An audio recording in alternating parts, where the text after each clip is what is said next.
Welcome to the Bandwich Tapes. I'm Brad Williams.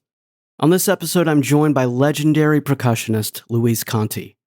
Luis has been a defining voice in modern percussion for decades, working with artists like James Taylor and Pat Metheny, and bringing a unique blend of feel, musicality, and deep tradition to everything he plays. In this conversation, we talk about the role of the percussionist, the importance of listening, and the subtle art of knowing what not to play. Luis also shares his incredible journey of growing up in Cuba to building a life and career in the United States, and how those experiences shaped both his music and his perspective on life. This is a conversation about rhythm, about freedom, and about letting the music guide you. Here's my conversation with Luis Conte.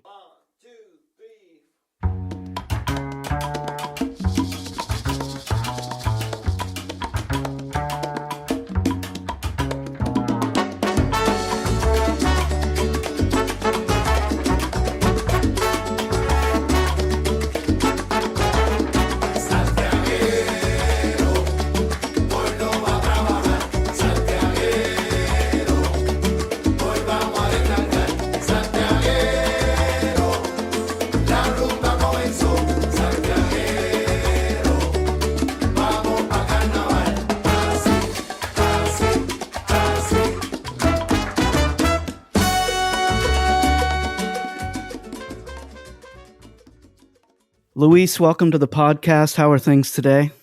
Good, man. Busy. Good. Yeah, I bet you have a lot going on. What is what do you have going on these days, playing wise? You staying busy? Well, I got a session coming up here in my studio here at home with a good friend of mine, actually a Cuban.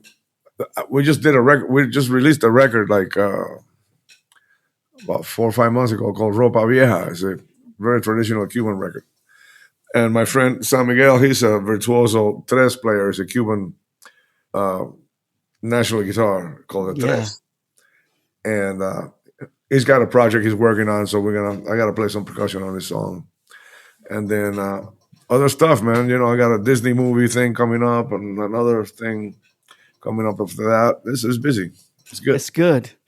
Are you doing mostly recording stuff at your own place now, or are you still going to studios very much? Man, it's about 85%, 90% of it is at home. Well, that's the new world. Yeah. Do you, and I know there's probably pros and cons to both of those. You know, it's nice to be in the studio with people, right? But I imagine it dealing with the California traffic, it probably makes life a little easier for you not to have to get out of the house. But, you know, like when doing the films, you got to go. Yeah. And it's cool because, you know, you're around guys and it's you know, that's what we started playing music with. You know, we started playing music with people. I started playing music with a computer. You know what I mean? Yeah, I know. So it's another world. But it's nice when you're in your pajamas and you can just turn on the thing and do it whenever you want to do it. Well, I don't feel like doing it today. I'll do it later. You know, that kind of thing. And not have to deal with traffic. That's true. But it's always great. I recently did a session with Vinny was on it, and Leland Sklar and Michael Thompson, and I'm going, man, Michael, I haven't seen you in like 5 years, man. You know, and we used to we see each other every week, you know. Yeah. I hear that a lot from musicians that I talk to on here, that the convenience is amazing, and not having to, you know, schlep gear or deal with extra time. But man, that connection that you miss, and trying to create the magic in the studio that is normally just happens automatically when you're playing with other people. Exactly. It's not the same. It's just not, music is when you have the rhythm section there, you know, something's going to happen. Yeah.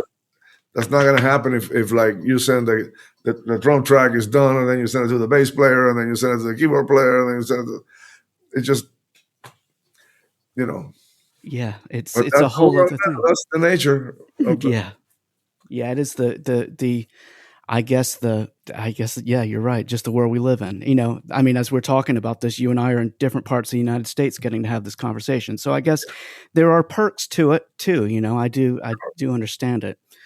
Sure. If you're talking about Vinny, it brought up something I was wanting to talk with you about, because I've talked with percussionists over the years about this, and just understanding, for my listeners that may not understand, like, we have the drummer bass player relationship, and obviously that's very important. And then we have the drummer percussionist relationship. And I'd love to hear, when you're playing with a drummer, what your mental preparation is, or what you're thinking about in terms of what you're playing with them and what you're not playing with them, and how that relationship works between the two. Well, in my case, I don't really think about it. I don't plan it. I just follow the music and follow what's going on. So, but if when you have a drum set player, me being a hand percussionist, if we're playing something that is not world or Afro-Cuban or you name it, Brazilian or something like that, I'm like the salt and pepper of the soup. He's the soup. So I just stay back and I stay out of the way and complement to what that's going on. When it's the other way around, then the percussion takes a front seat to that music. So that's one way of thinking about it. But if you start really thinking about, like, I don't know, man, you got to be musical. The music tells you what to play. So yeah. I've played with all those great drummers, man. Everybody from Vinny to Gad to Stevie Jordan, Peter Erskine, John Robinson. I mean, some of those guys are gonna get mad at me. I leave them out, but all the Weckl, everybody, all the great. And it's just, it's a really nice thing. Not that stroking myself. I said I've had a lot of comments. So, man, you and JR play so well together. Oh man, you and Jordan play so well together. You and it's just playing the music. It's not like you stay out of the way. It's hard to explain how to do it. Well, and it's getting to play with people that know how to listen, right? I mean, there's so much of that's just listening to each other and not stepping on each other like maybe inexperienced players do. That's exactly what it is. It's listening. It's the music. The music tells you what to do. Yeah, that's it. I'd love to ask you about your journey. My daughter's godfather, his name is Alfredo. He and his family defected from Cuba in the 1960s and came to the U.S. And I was curious, because he and I have had many, many conversations about that. What do you remember most about leaving Cuba and coming to the U.S.? Well, I was there till I was 15. Mm-hmm. I left I was 14 years old, 11 months and 2 weeks. 2 more weeks after that, I would have been in military age, and probably you would have never met me. Would have been down there. And what I remember, I mean, I was a happy kid. I have a great family. My dad was a doctor. They all played music. All my family on my father's side played music as a hobby for fun. That's what we got together and played. I'm the one that went and decided to play music, but I was always around music. My dad was the kind of guy I would be in his car and the radio would be on, and he would go like, "Hey, check out the bass line on this song." The bass line is really interesting. That's how I grew up. And then, of course, we were under the communist capsule thing where you're like cut off from the world. And somehow the Beatles showed up and we heard about it. And I was so influenced by the Beatles. I became such a Beatle head, man, with the little information that we had, So musically, I had an incredible upbringing while I was in Cuba, because it was all the Cuban music, the hardcore Cuban music that my dad and my mom they would listen to, and then my dad would play big band records. He loved big band, Tommy Dorsey and Glenn Miller and all these. He had all these old records, and he also had records of Nat King Cole and Frank Sinatra. Then my sister's a little older than me. She had Elvis records. I had a Bill Haley and the Comets. I wore out that LP, Rock Around the Clock. Just wore it out. So that was going on. And then the Beatles came on, and I had a little shortwave radio, and I could hear American music through this radio. So my upbringing musically there was a soup of everything. I listened to everything. And, under a communist rule where, you weren't supposed to grow your hair, everybody wanted to do that. All the guys wanted to do that stuff. We had to do like voluntary work and cut sugarcane and do all this stuff.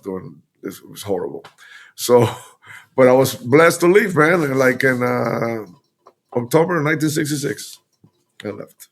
You left. Did you come straight to the US, or did you go to Mexico before, or where did you go? No, the way to get my dad, I left legally. The way my dad was able to get me out was from Cuba to Spain.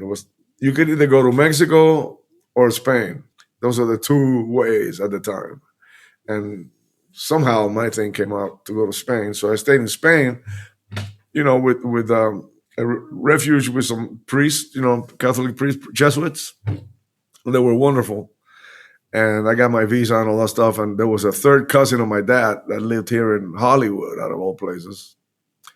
And he's the one that claimed me. I had no family out of Cuba. My dad sent him telegrams and said, hey, man, my son's in Spain. I'd like for him to come to the United States. Would you can you take care of him until we get out there? He said, okay.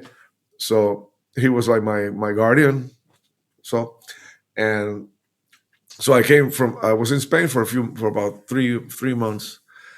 And then I came to Hollywood, straight to Hollywood. Wow. I went to Hollywood High School. But when I left Cuba, my parents says, oh no, we'll be out of there, in 6 months. I didn't see my parents till I was 22. So I didn't see my parents for like 7 years. Or see them, speak to them. I never even spoke to them. It's not like now you got WhatsApp and all that stuff. You can right. Right. I just think about the sacrifice that, that's what a sacrifice your family made just for you to avoid having to do all of that. I mean, that's incredible. Oh, it's amazing. When I got kids, man, when my son turned 14, we had a little birthday party for him at the house with his friends. And I for a moment there, I froze and looked at him and we're like, man, that was me. Yeah. Like that. And for me to send this guy to Spain, and I don't know when I'm going to see it, but it's just the price of freedom. That's it. It's freedom. It's what it is, man. Freedom. Because that's evil, those people down there. And then look at the situation now. You look at what's happening now. I keep telling my wife, man, if I would have, I'd probably be dead, first of all. Or how would I be living? It's like, impossible. Impossible. Yeah. It's just, nearly impossible. Nearly impossible. Were you already playing percussion at the point when you were in Cuba, or did you start when you moved? I really started seriously when I left, but I did it by osmosis. I just did it because it's what you did in Santiago. I'm from Santiago, like my parents. Listen, man, my parents had they liked to party. They like parties, and they have parties at their house. Always their anniversary party was like a huge party, and etc. He was a doctor. He had a lot of friends. He knew all these musicians. So there'd be like troubadours in my house playing. And I would sit down and play bongos with them. And I play clave with them. But that's just what you did. It's like, right. I thought I was going to be a doctor or something. I have no idea. Really. Oh, that's what you did. And then I played, I play guitar too a little bit. Oh, cool. I'm a frustrated guitar player, but because of rock and roll and the Beatles and all that stuff, I told my dad, man, get me a guitar. And my dad found me a guitar, and I took some lessons. And since then, those are the lessons I ever had. And I just taught myself a lot of stuff.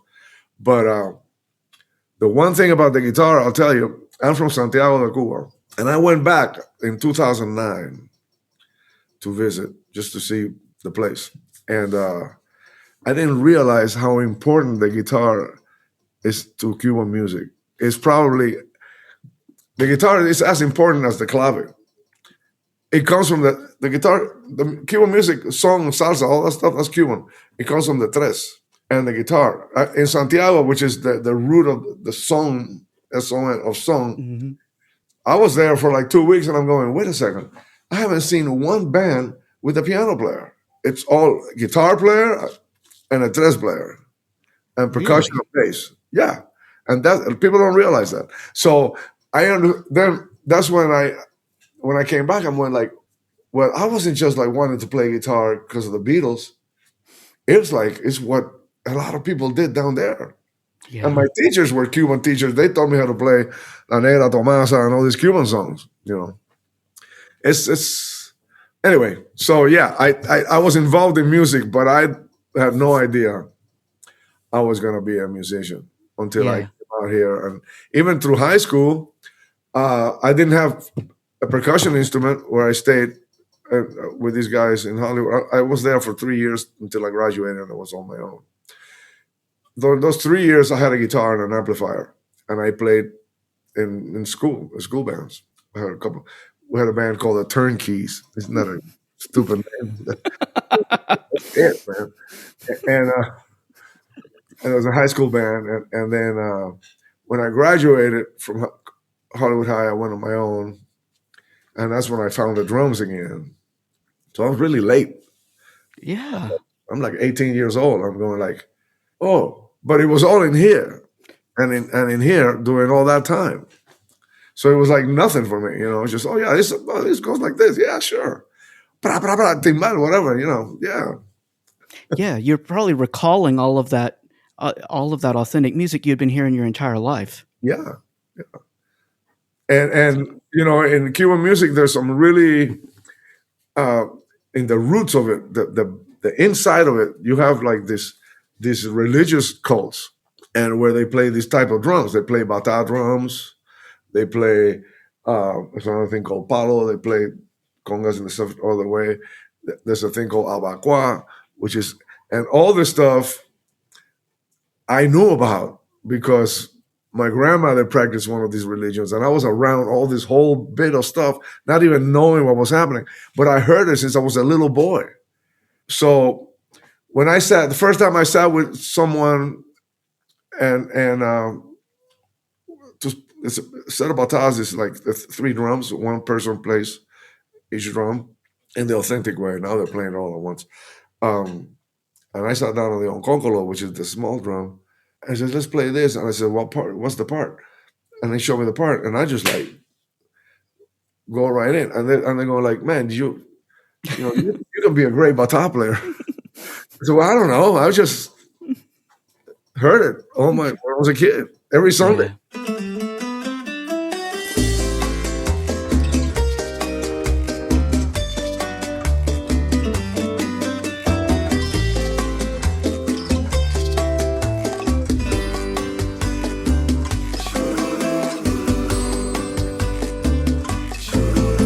Clarita, tú eres como una agujita que me va pinchando así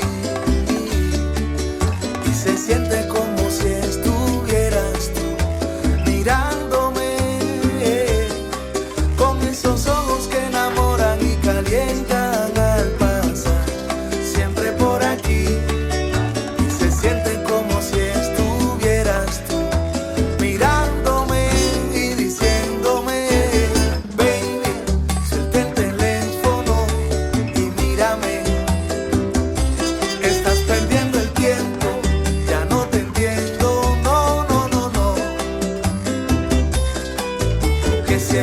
por aquí y el Facebook por allá, tú nunca tienes tiempo para mí. Oye baby, mira que estoy aquí esperando tu castigo de amor.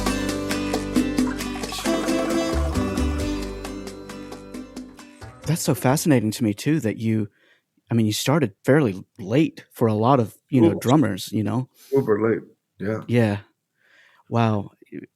But I would imagine that you had to have felt and you'd been hearing so much American music before you came. It wasn't like you were arriving and all of this was kind of a new thing to you, right? Yeah. I listened to so much American music. That was why probably I actually spoke English within 3 months. I pretty much could have a conversation with you like we're having now because I listened to so much American music. And I would try to find out what it meant. I had a dictionary, and my dad spoke he understood a little English. they were like, I remember asking my dad that Beatles song, "You've Got to Hide Your Love Away." I couldn't figure that out in a dictionary. What does this mean? And I'm like, hey, Dad, what does this mean? Well, that's kind of like he kind of tried to explain to me. So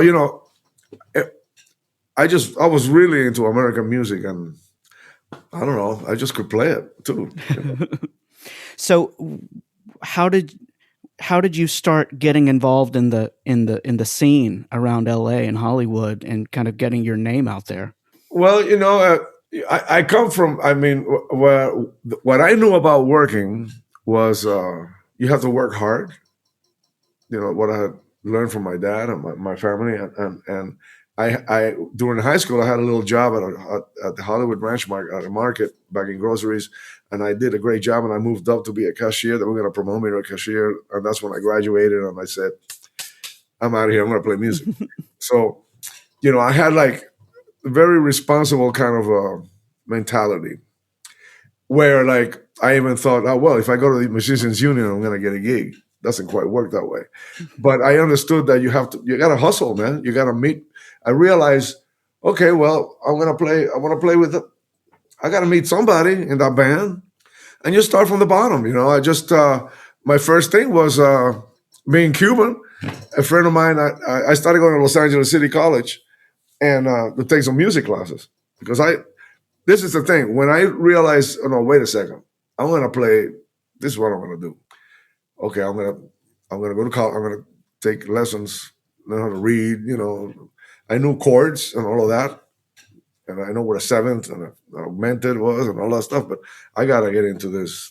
So at school, a friend of mine told me about this place where there's this Cuban band that's playing. So when I hung out, went down there, met them, and eventually I started hanging with these guys. And then you hear about, networking. You hear about this other guy needs somebody to play conga, so they call you to play conga. And as a matter of fact, that through that networking thing, going back to that first original band, it was a guy named Chocolate and Silvia. It was a dude that played congas, and his wife sang, Silvia. And there was a timbal player, Johnny Cheddar. I forget who the bass player was, but the piano player was Joao Donato, who is a famous Brazilian. He just passed away recently. I couldn't believe the homage that all the tributes they paid to him in Brazil. He was just playing in this dive, man. This place was a dive. It was Joao Donato. But anyway, I one day go to the union thinking, well, I used to be in the Retail Clerks Union. I figure if I go to the union here, I'm going to get a job. That never happened. Well, guess what, man? I'm going into the union, and this guy, Johnny Cheddar, the timbal player from that band that I'm telling you about, is walking out. He goes, hey, Luis, how are you? Hey, what's happening, John? Says, hey, listen, there was these guys looking for somebody to play congas. They said they have a record and they're going to go to New York or something. Oh, really? You're not going? He says, no. Yeah, call him up. He said, give me the number. I went to a payphone. Long story short, I went and they wanted me to go audition. I went audition. It was that song, Rock the Boat, don't rock the boat. So, okay, you got the gig. We're going to New York. We're on a promotional tour. We went to New York, New Jersey, Boston, Washington, D.C., and Philly. It was an East Coast thing. And then that kept going for about a year and a half. We played at the Apollo Theater. And that's, but while you're doing that, you're meeting other people. It's just networking and being a nice guy, man. You got to be a nice guy and do a good job and play good. Yeah. It's not just like playing good. You can be like the baddest dude. You got to be easy to work with, man. Yeah, that's it. Yeah, you got to like people and get along with people. That's and take care of business. Be responsible. Don't get drunk out of your mind and not show up at where you're supposed to be at the lobby or whatever. Yeah, all that stuff. It's all comes at once. But yeah, that's how it happened. I just networking around town, meeting guys, and I played with those guys for about a year. What happened was I wasn't an American citizen then, still. And when this band went to tour in Europe, it was got difficult for me to travel with a Cuban passport. So I stayed behind. So I went back to, I stayed in LA just playing with a lot of salsa bands. I played with in those days, every salsa band that existed. I was like the utility guy. And their bongo player can't make it. Hey, can you come play? Yeah. There's other guy. Hey, the timbal player can't make it on Saturday. Can you come play? That kind of thing. So I was just playing all the instruments, meeting other guys.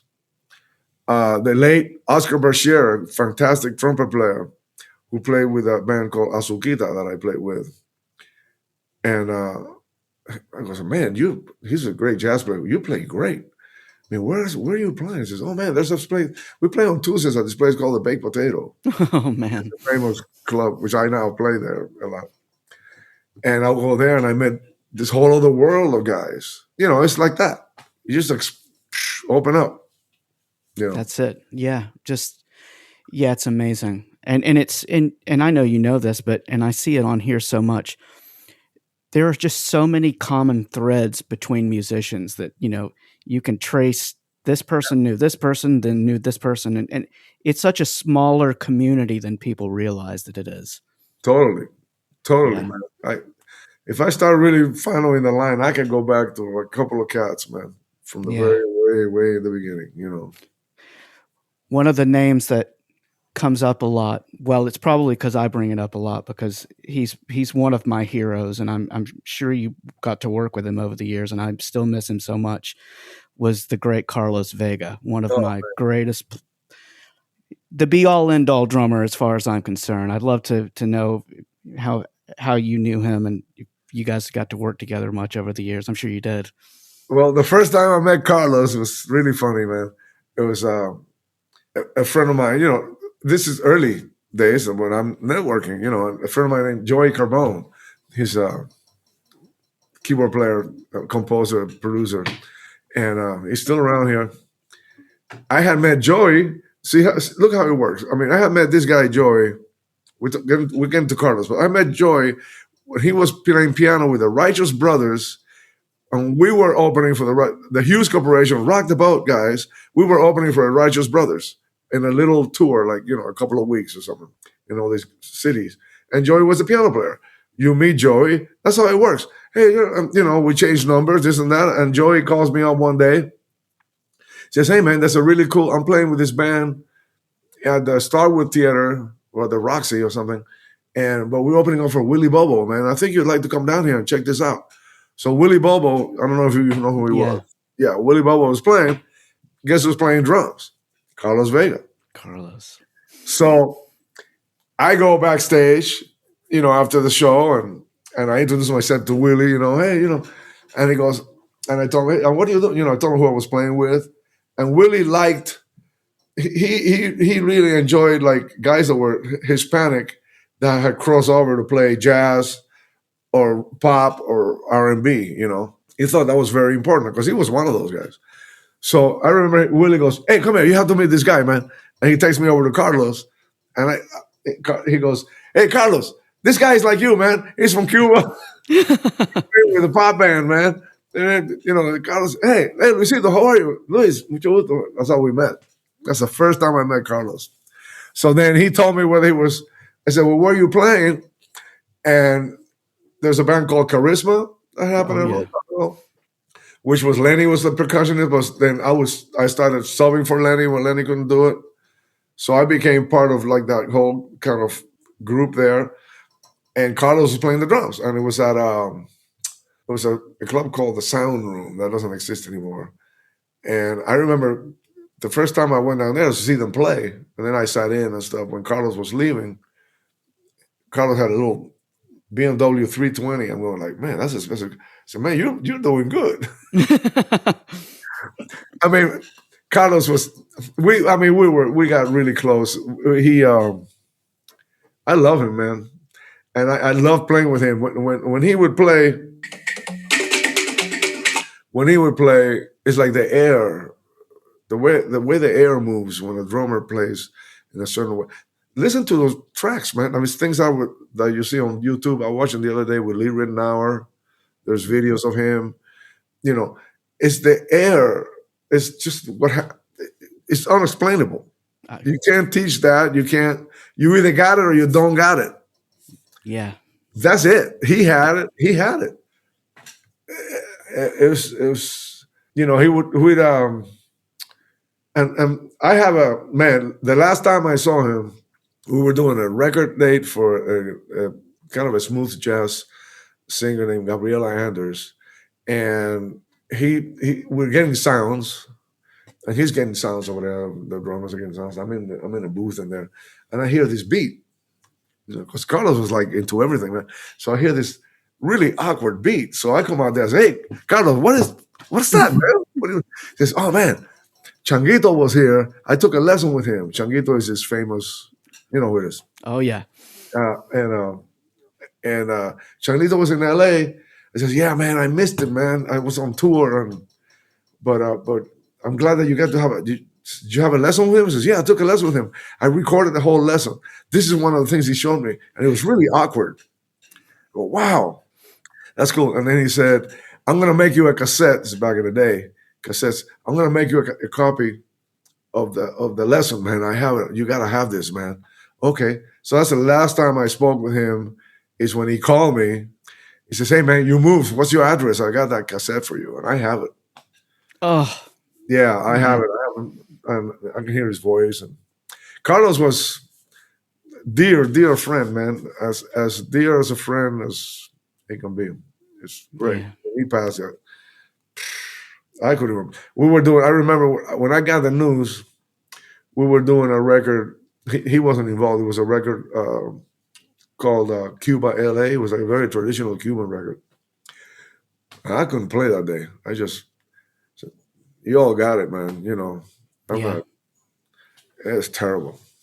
Yeah, he was something special, Super special. Yeah, man. And I've heard so many stories from amazing people like you that just the impact he left on them personally, just a good hang. That's the way he was. Yeah. Great hang, man. There's a lot of, we just laugh. So many things, man. Yeah. And his kids and, his wife and kids. I still see the kids once in a while because Terry comes around with James. She comes over sometimes when we play close by. And we're still in good relations with her, Jimmy Johnson, the bass player, Yeah. he stays on top of. He was really close to Carlos too, and he knows what all the kids are doing, and it's just a tragedy, man. It's a tragedy. You joined. I think. Did you join the band after Carlos? Is that right? After Carlos, that's when I came. I came in because Carlos had passed. They were going on tour. They canceled part of that or something, but there was the continuance of the tour. James was going to do a live at the Beacon Theater show, which is, you can see the DVD. Yep. And without Carlos. So I guess, I don't know who decided, Jimmy talked with James. I don't know what to say, they got Steve Jordan, but let's get a percussionist. And I had never met James or anything. I mean, and they called me to do that video, and it's called Live at the Beagle Theater. The funny thing was, I was still working back in those days. Phil Collins was still working, so I was going to do. It was a week rehearsals in New York for the DVD, and then taping one night, and then I had a couple of days off. I was going to stay in New York and then take off with Phil to Europe, and the first day of rehearsal, we just played a few songs, and James comes, because James is super cool, man. James just comes over and goes like, "Hey, Luis, we're going on tour right from here. We're going on. You don't suppose you pack enough clothes, and you want to just get on the bus with us?" I go, "Man, I love it, but I can't. I'm ready. I got to go to Europe. I'm on my way to Europe." And you know what he said? He said, "Well, when are you done?" I go, "Like in September." He says, "Well, we still got a month left. If you want, when you come back, call us up." That was a great thing. But I never did play with James, with Carlos, which I would have loved to. Yeah. Something about, I'll tell you a little thing that a lot of people don't know that Jimmy Johnson told me. There's a live album I forget the name of it. It's James Taylor live. I think it's his last on his only live record. And Carlos is playing drums. Oh yes, I know it well. It's okay. Well, this is before Pro Tools and before any of that mechanical stuff that we have now, right? Yeah. And Carlos did not use a click. Okay, he didn't even use. Some drummers, a lot of drummers, they even not that you play with the click the song, but you have, you see the metronome, so you have the tempo, so you click. Carlos didn't use. I didn't know that. Carlos never used that. And Jimmy says, "Man, they had to take this chorus from this one song to put it on the verse of this other, the same song in another night, and the tempos were perfect. Unbelievable. That's amazing thing. That is amazing. Carlos did not. I said, man, but you guys playing to a click or?" He said, no click. And Carlos, he just counted all the stuff off. He didn't use a metronome to count off. And the tempos, you could splice the stuff from one to another. That's some heavy stuff. And it always felt to me like it sat in just the perfect tempo for where James wanted to sing it too. You could just tell that he just felt comfortable singing with the way Carlos played it.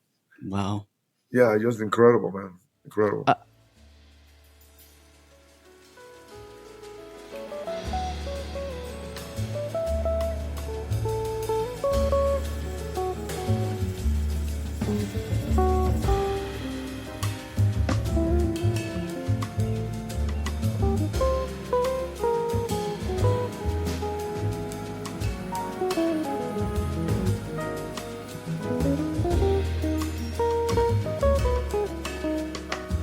I've noticed that I've seen your name a lot.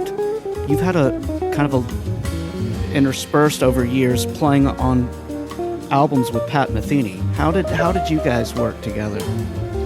I met Pat. How did I meet Pat? Through Steve Rodby, who's a bass player. Mm-hmm. But I met Steve Rodby. I'm trying to think, man. Right, Clifford Carter. And I wasn't playing with James then. But I got a call to record with Clifford Carter, who was a keyboard player that played with. Now he has been playing with James for a while. When I came in the band, he was playing with James. He was doing second keyboards. And he did this record called Into the Sun. That's the name of it. And Steve Rodby was producing it.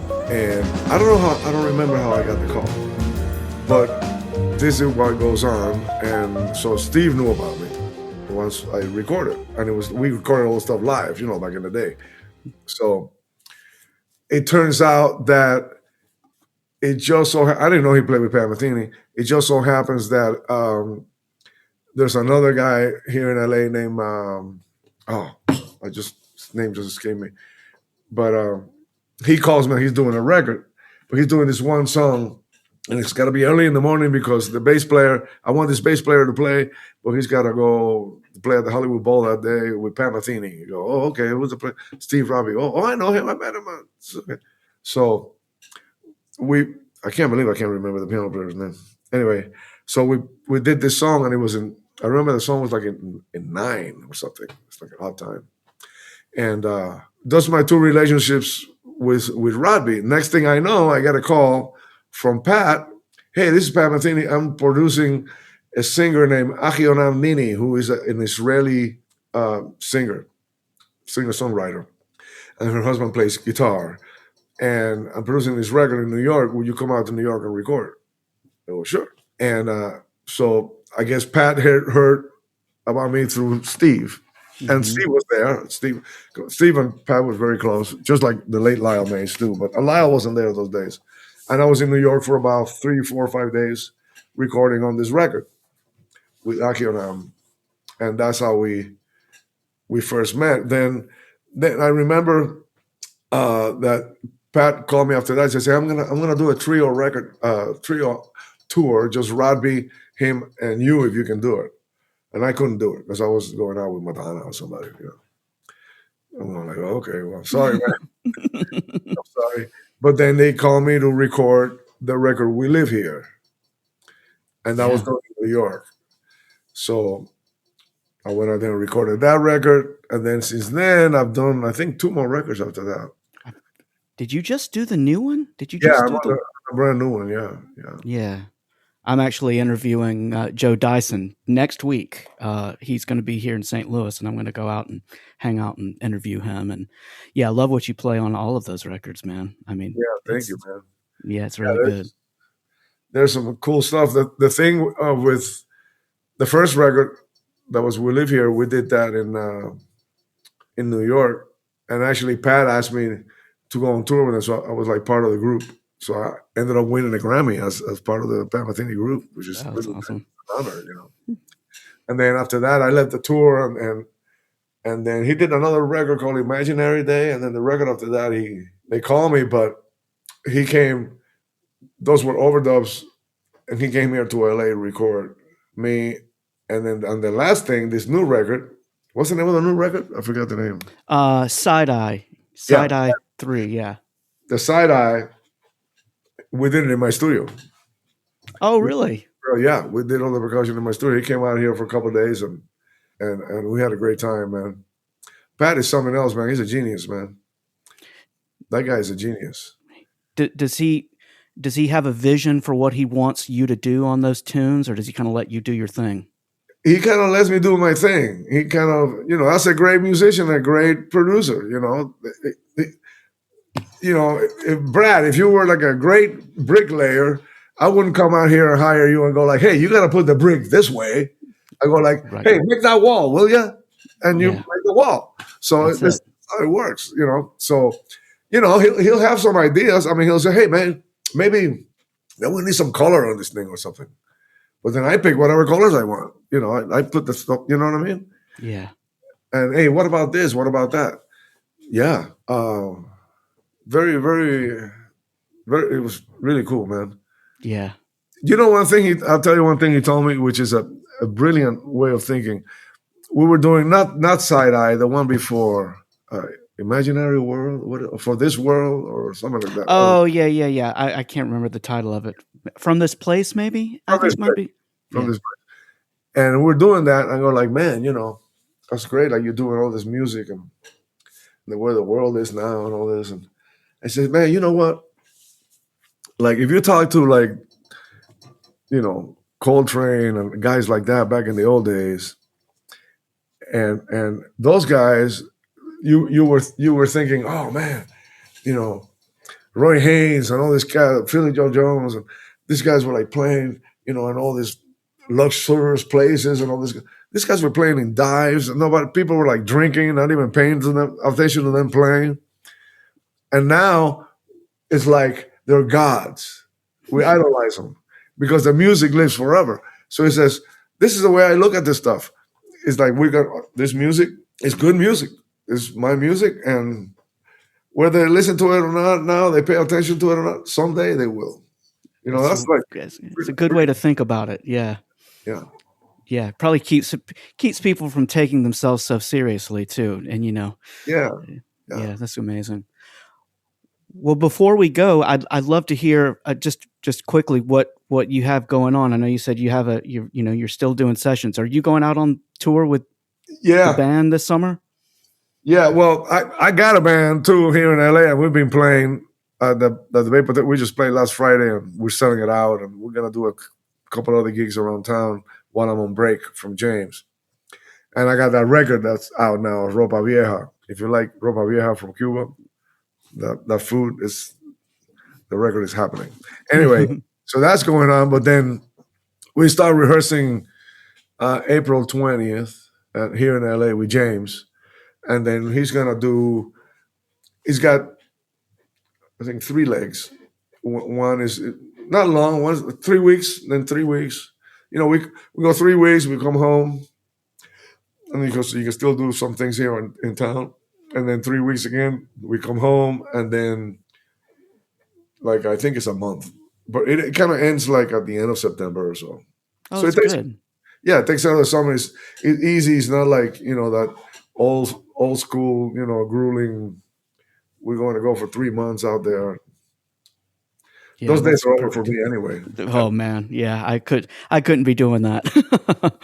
Yeah, couldn't do that anymore. So that's what's going on, man. And just keep making music. And a guy once in a while, somebody calls me for a lesson. I like to teach. I don't mind. I like to pass it on. I don't own it. It came from upstairs, from the man above, Jesus Christ, man. So I just pass it on. I don't own any of this. So you want to come over? Sure. Come for a lesson if I'm available. I do that. And but like I said, a lot of songs that I get sent to play percussion on are done in my house. And whatever else comes up. Oh, it's amazing. Well, I'm so happy you're still sharing your gifts with all of us, and I appreciate all the music through all the years. I really mean that. My pleasure, man. My pleasure. I've done like 7 solo albums. I don't know if you know that. Oh yes, I do. So it's been. I forget, and sometimes something pops up on Spotify or something's like, oh, well, I gotta listen to that record. Because I do a record, and I don't listen to it anymore. Yeah, just move on from it, right? Yeah. But it's been a blessing, man. It's just a great gift, man. I mean, I'm Christian. I believe that the Lord has guided me all through my life. And I mean, I was on my own at 15, pretty much. And from then on, to be able to survive only with Him is the only way I've survived this. And music is such a blessing, because I was being able to do what a lot of people are not able to do, is to do what they love, for a living. And I'm just totally blessed, man. Well, and I will say that it is evident that it comes from the heart before anything else. I can tell. Every note you play, that's where it comes from. Yeah, thanks.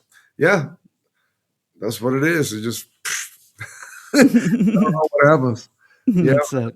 Thank you. Yeah.